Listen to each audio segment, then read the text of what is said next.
Les voy a hablar sobre los principales antecedentes de la escuela de exégesis. Básicamente, la escuela de exégesis fue un movimiento de interpretación del derecho que surgió en Francia después de la postulación del Código Civil de Napoleón, que fue publicado en marzo de 1804, y su auge fue en el siglo XIX. Básicamente, sus postulados consistían en la interpretación de la norma por la norma misma, y exaltaba el derecho escrito dándole preferencia al texto de la ley sobre otros planteamientos o métodos que se pudieran tener, manteniendo una mentalidad antehistórica pues de la misma norma. En cuanto a la interpretación de la ley, se afirmaba que las palabras y proposiciones solo eran otros métodos o instrumentos que se tenían para traducir un pensamiento de voluntad, el cual no podía ser otro más que el del legislador, es decir, pues de quien creaba la norma. A los intérpretes no debía interesarles lo que en sí decía la ley misma, pues lo que debían de saber o lo que tenían que investigar era cuál era la intención que el legislador tenía al momento de crear la norma, qué necesidades buscaban satisfacer. Pues sostenían que el contenido mismo del Código Civil no era más que un texto muerto, dado que solo importaba la voluntad que tuviera el legislador al momento de crear la norma. Y respecto a esta escuela, Les voy a hablar sobre el método de la escuela del exégesis. Como ya vimos, esta escuela surge después del Código de Napoleón y se enmarca dentro de las tres corrientes positivistas que inician la ciencia jurídica moderna. Da lugar a lo que se denomina formalismo legal, que identifica el derecho como las leyes generales de origen estatal. Este método consiste en un estudio analítico de los textos y se ayuda de la interpretación literal del texto. Toma en cuenta la autoridad de la ley. Esto quiere decir que afirma esta escuela el principio de que toda solución jurídica positiva debe desprenderse de la autoridad de la ley. Es decir, que toda resolución o todo acto que se lleve a cabo en relación a la ley debe desprenderse necesariamente de esta, no de otra cuestión, dejando a un lado factores políticos, sociales, económicos, culturales o morales. La labor del jurista en este estudio era analizar exclusivamente los textos legislativos, por lo que únicamente se reducía a interpretar la ley.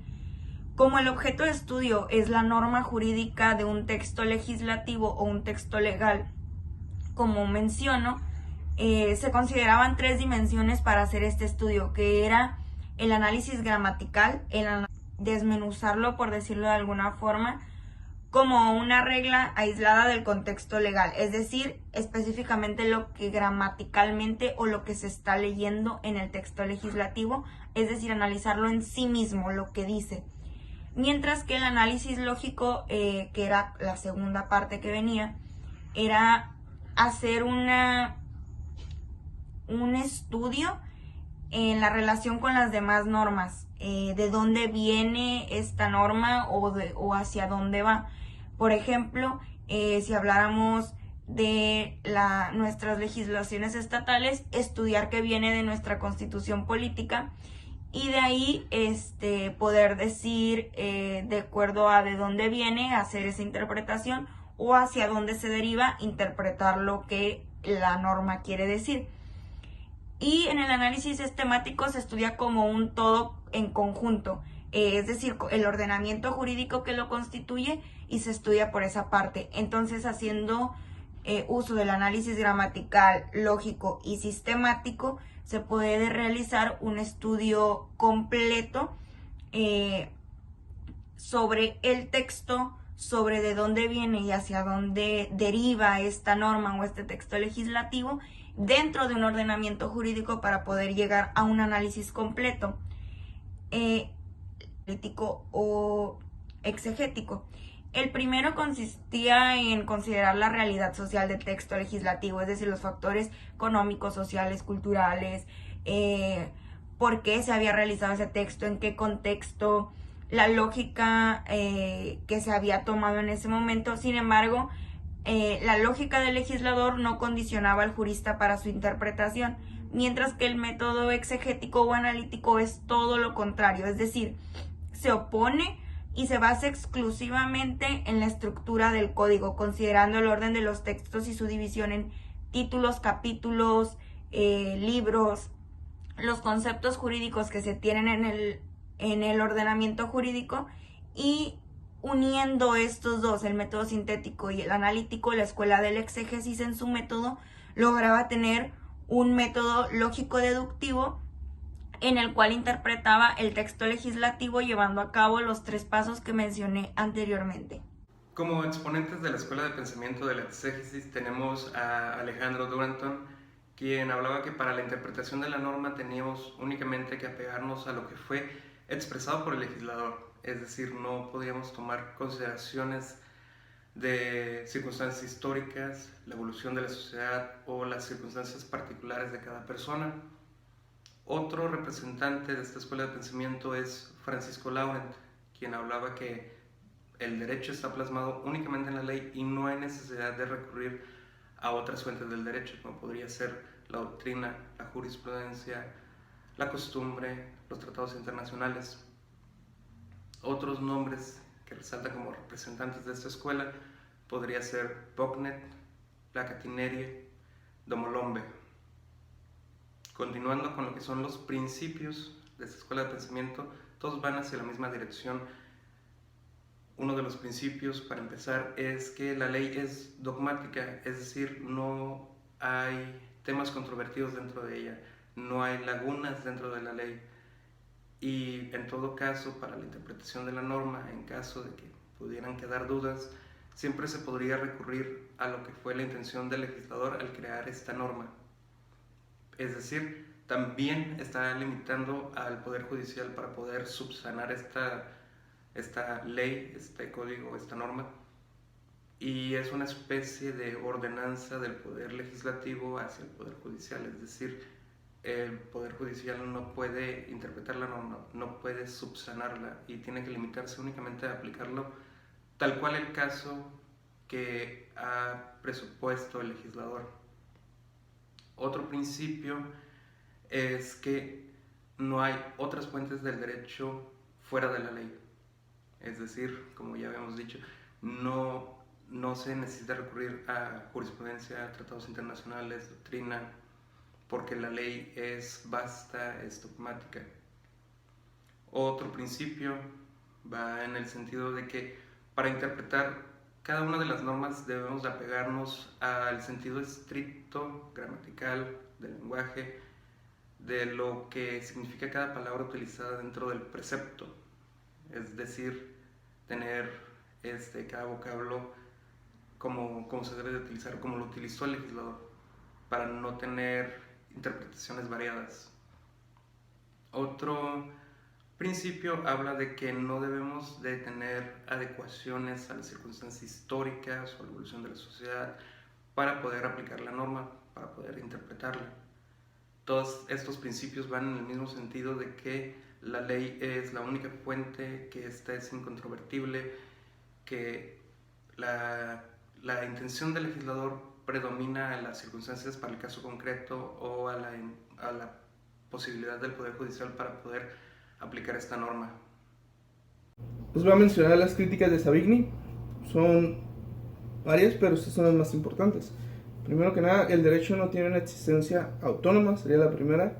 La codificación, que más adelante les van a hablar acerca de esta, pero la codificación más que nada es comprender todo en un solo compendio, o sea, en un solo proceso, no que todo esté desvariado en diferentes áreas. Savigny decía que esto era muy bueno, pero en sí se le perdía la esencia al derecho o al proceso, a la creación. También nos dice que el hombre no crea racionalmente el derecho. La siguiente sería la escuela de exagesis. Esta es la principal impulsadora de la codificación. Nos dice también que hay una conexión orgánica muy importante en el modo de la creación de la norma, de cómo surge la norma. En esto podemos hacer hincapié en el hecho de que el derecho no tiene una existencia autónoma, ya que el carácter del pueblo es algo esencial en esto. Por eso se dice que el derecho no es causal ni cambiante. Entonces esto sería la primera crítica que hace Savigny. Después nos dice que hay una etapa en el derecho natural, que cuando interviene, ¿cómo es que interviene la creación de una norma? Se necesita más que nada al pueblo antes que al legislador. Después nos menciona que meramente la costumbre y las creencias del pueblo es lo que nos da lugar a una creación normativa, a una jurisprudencia, para que después nazcan lo que son las normas. Entonces también nos dice que el derecho es la fuerza singular del pueblo. Entonces, ¿a qué vienen todas sus críticas? Primero que nada, que el derecho no tiene existencia autónoma, o sea, no nace y no se sostiene solamente por su normativa, sino por lo que lo antecede.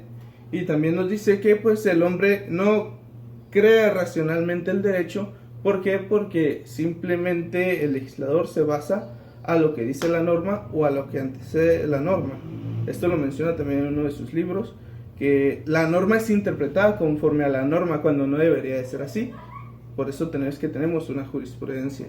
Y pues por último la escuela de exegesis, que pues fue la principal impulsora de lo que fue la codificación. Como ya les dije, Savigny tenía dicho roce con el hecho de tener todo totalmente en un compendio, en un volumen, cuando debería de tener una diferente forma de interpretación. El papel de la historia en el estudio jurídico. La sociedad es el resultado de oscuras fuerzas que operan en el seno de grupos humanos. Es así que debido a esto surge el término Volksgeist, que en español significa espíritu del pueblo.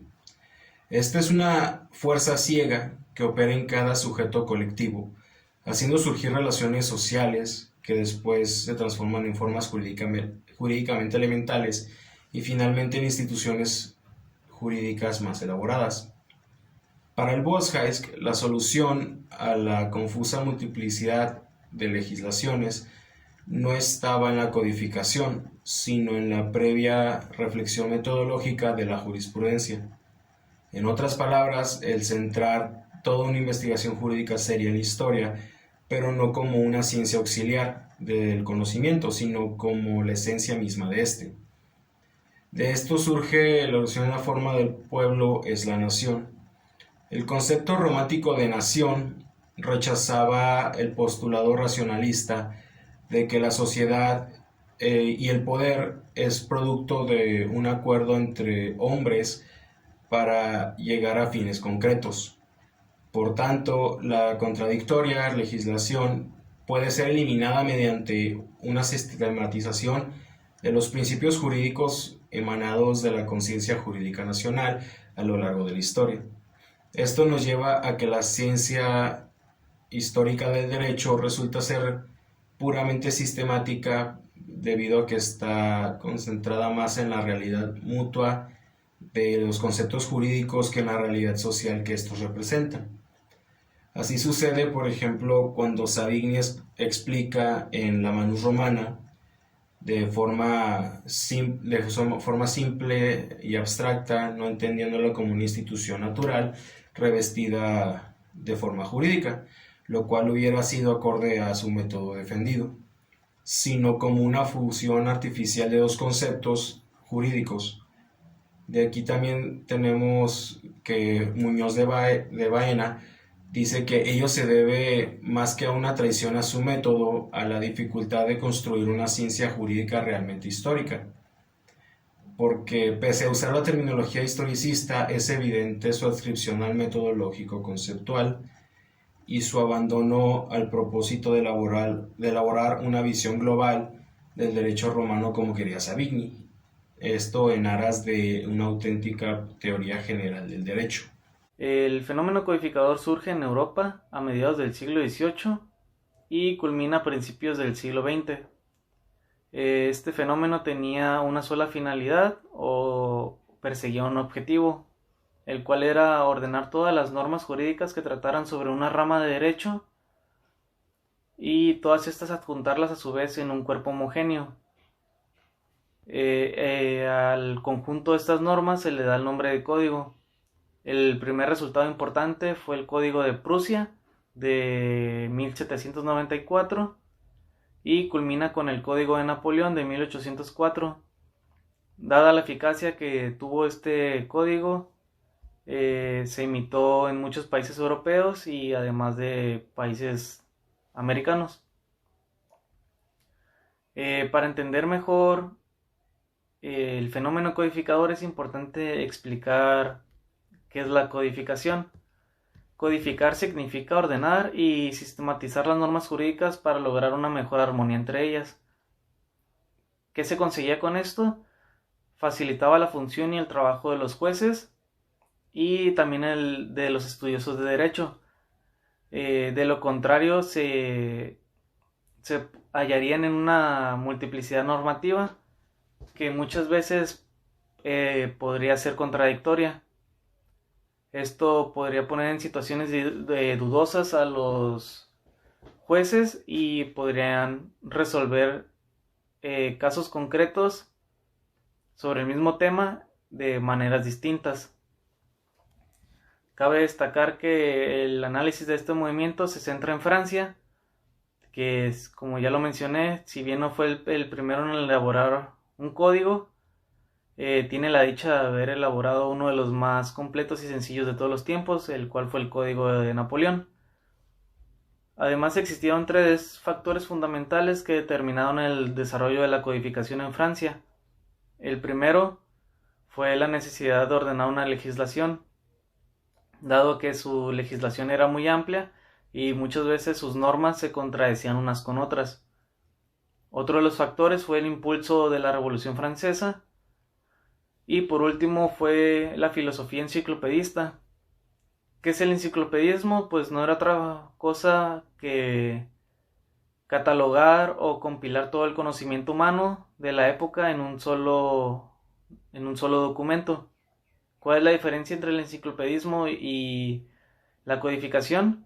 Que la codificación versaba exclusivamente sobre materia de derecho.